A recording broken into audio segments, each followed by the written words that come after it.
નમસ્કાર મિત્રો, કચ્છ સંત અને સુરાની ભૂમિ છે. કચ્છનું 900 ગામડામાંથી કદાચ એવું કોઈ ભાગ્યે જ ગામડું હશે કે જ્યાં સંત ન થયા હોય, જ્યાં સુરા ન થયા હોય. એટલે નજર પડી એટલે મને ભૂતકાળમાં ખ્યાલ ખરો, કારણ કે લાખોંદમાં મેં આવી એક સ્ટોરી બનાવેલી અને એ બાપા ત્યારે હયાત પણ હતા, મોટી ઉંમરના હતા. આહિર બાપા અત્યારે એણે શરીર છોડી દીધું છે. પણ આજે જ્યારે હું મોડવદર આવ્યો ત્યારે બધા મિત્રો મળ્યા અને ખરેખર મને બહુ આનંદ થયો, કારણ કે આ ગામમાં પણ હિંગલાજ પીરસવા માટે ગયેલા છે. હવે અફસોસ સાથે કહેવું પડે કે આજે કદાચ તમે શહેરમાં, અંજારમાં કે ભુજમાં કે કોઈને પૂછો કે હિંગલાજ પીરસવું એટલે શું, એમને ખબર નહીં હોય. તો મિત્રો, આ એક રૂડો ઇતિહાસ છે.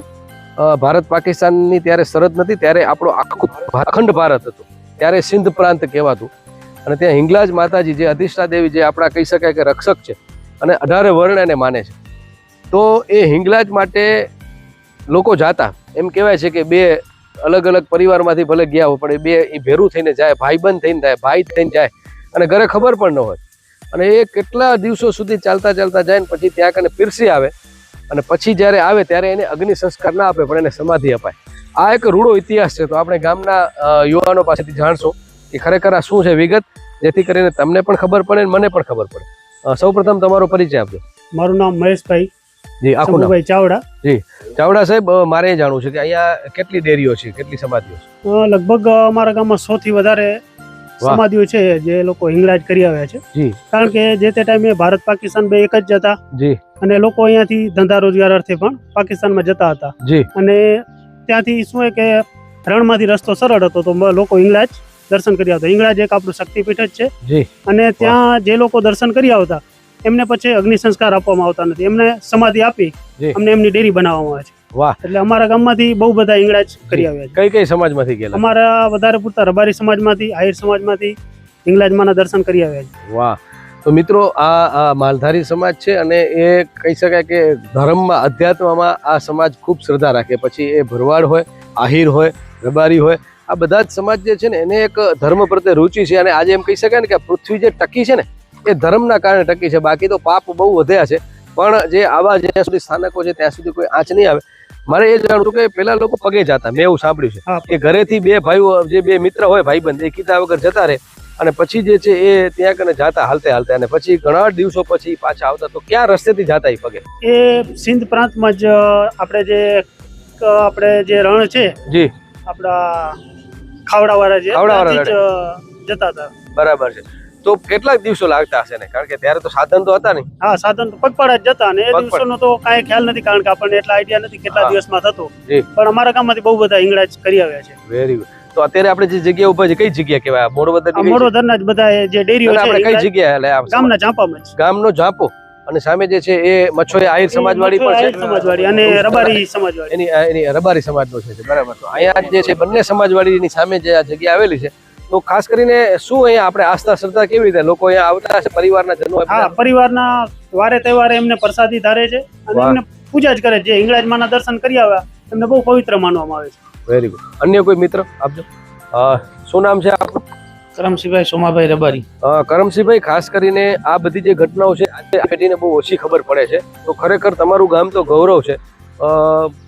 ખાસ કરીને બધા લોકોને, આજના યુવાનોને, દીકરા દીકરીઓને શું સંદેશ આપશો? ખરેખર આવા બધા ઇતિહાસ વિશે જાણકાર થવું જોઈએ. ઇતિહાસ હવે આજ તો એક મોબાઈલનો જમાનો આવી ગયો, પણ છતાં ઇતિહાસ બોલો તો હિંગળાજ એટલે હિંગળાજ કરી આવે છે ને એ માનો ભગવાન જેવું તીર્થ છે.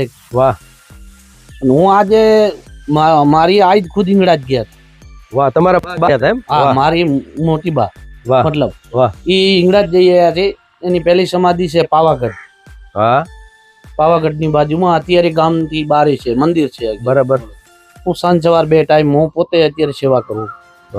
મગ હિંગળાજ બોલો તો આપણું ગમે આ ભારત આખાનું ગમે એ માણસ હિંગળાજ માને.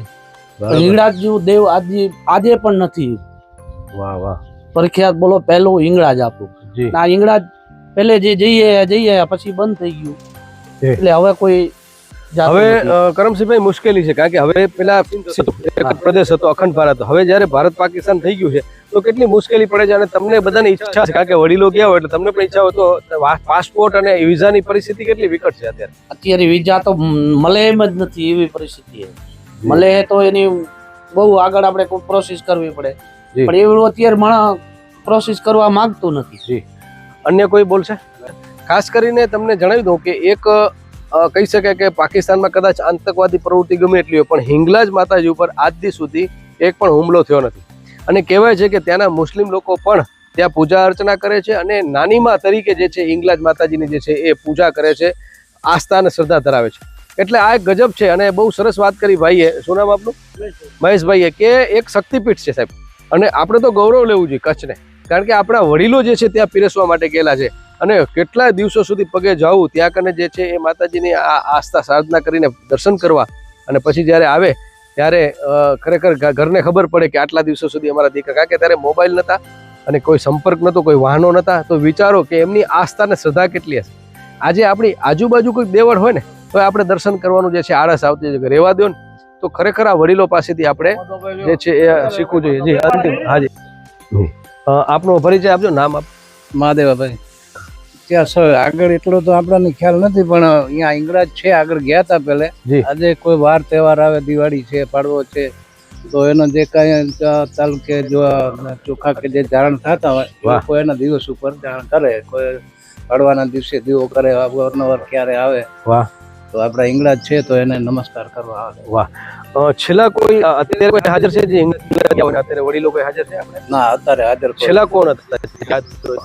આપણે એમ કે ઇંગ્લેન્ડ ગયા હોય તમને સ્મૃતિ યાદ છે આપણા ગામમાં? અહીંયા એ યાદ કોણ હતા? હા, ઈ છે. બરાબર છે. રબારી કાળા કરણાની બાજુ પેલી ડેરી છે. સમાધિ કરી છે. હજી ડેરી નથી. બરાબર. કેટલા વર્ષ પછી બનાવે છે? 3 વર્ષ પછી. 3 વર્ષ પછી. કરમસિંહભાઈ ને આપજો. કરમસિંહભાઈ, આપની જે ડેરી જે છે કેટલા વર્ષ પછી બને? એ ઓફ થઈ જાય એટલે એ તારીખ થી મતલબ 3 વર્ષ પછી એની ડેરી બનાવે. હા, ત્યાં સુધી ખાલી સમાધિ જ રહે એવું. મતલબ ગોખલો રાખી દે, એમાં દીવો કરી, વાર તહેવારી. બાકી 3 વર્ષ પછી એની ડેરી બનાવે. બરાબર. એટલે એને અગ્નિ સંસ્કારની સમાધિ આપે. એટલે એક પૂજ્ય સ્થાન આપી દીધું છે. એમ આપણે મહંત આપીએ છીએ તો એવી જ રીતે આપણા જે છે તો ખરેખર ઉજળો ઇતિહાસ છે મોરબદર અને આજુબાજુના કોઈ ગામમાં આવી ખરેખર ઇતિહાસ છે? આજુબાજુ કઈ ડેરી તમને ખ્યાલ? ભીમાસર ને છે. તો આ પટ્ટો જે છે મતલબ આધ્યાત્મિક ધાર્મિક મેં લાખોનમાં પણ જોયું છે. તો આહિર અને રબારી સમાજમાં ખાસ કરીને મને આ જોવા મળ્યું છે. તો ખરેખર આખા કચ્છ માટે ગૌરવ લઈ શકાય કે આ સમાજે જે વિચાર કરો કે કેટલી આસ્થા અને શ્રદ્ધા હશે, કેટલું બધું. અને તે ખાવા પીવાની તકલીફ, કારણ કે ત્યારે રણમાં અમારા ગામમાં હજીનું એક સારું મોટું મંદિર બી બનાવ્યું છે. વાહ. અને ત્રણેય ભાઈ, જીવાભાઈ, મસરૂભાઈ અને અમીરભાઈ, દર વર્ષે એમની સમાજના અને એમના લાગતી ઓળખતાઓ બધાને દર વર્ષે ઇંગળાજ માતાજીનો પ્રસાદ કરી અને ગામ આખું જમાડે છે. બહુ સારી સેવાઓ કરે છે. અને ઇંગળાજ જેમના છે, જેમના પરિવારોના છે, એ દર વર્ષે દિવાળીના નવા વર્ષે માતાજીની પ્રસાદી કરી અને અહીંથી જ નવા વર્ષની શરૂઆત કરે છે. વાહ. એટલે ઇંગળાજમાં બહુ ચમત્કારિક અને બહુ શક્તિપીઠમાં અને બહુ માને છે અમારે. વાહ. અને મંદિરનો જે પાટોત્સવની જે છે ક્યારે હોય છે તમારું જે ઉજવણી તમે કરો? એના માઘ મહિનાની 14. માઘ મહિનાની 14 ના દિવસે એક દિવસ જમણવાર રાખે ગામ. વાહ. તો ખરેખર આ મિત્રો ગામડાના કારણે જ જે છે એ આપણું ભારત ટક્યું છે. શહેર તરફ ભાગવાનું ગાંડ પણ જે છે એ આપણે બંધ કરવું જોઈએ, કારણ કે આ ઉજળા ઇતિહાસ છે ને એ તમને ગામડામાં જ મળશે. પણ ગામડાની ગામડામાં સુખ સુવિધાઓ ઊભી કરવી પડશે. ગામડાને જે છે એ સરકારે જે ધ્યાન આપે છે એમાં થોડુંક વધારે ધ્યાન આપવું પડશે, કારણ કે ખેતી અને પશુપાલન શહેરમાં નથી, ગામડામાં છે. જો ગામડાને તમે બચાવશો નહીં તો તમારું પશુપાલન ને ખેતી પણ ખતમ થઈ જશે. તો ખરેખર ગામડાને મજબૂત કરીએ, રાષ્ટ્રને મજબૂત કરીએ. વિમલ સોની, ભાવેશ ભાનુશાલી સાથે જયમલસિંહ જાડેજા, મા ન્યૂઝ, મોરબદર, અંજાર, કચ્છ, ગુજરાત.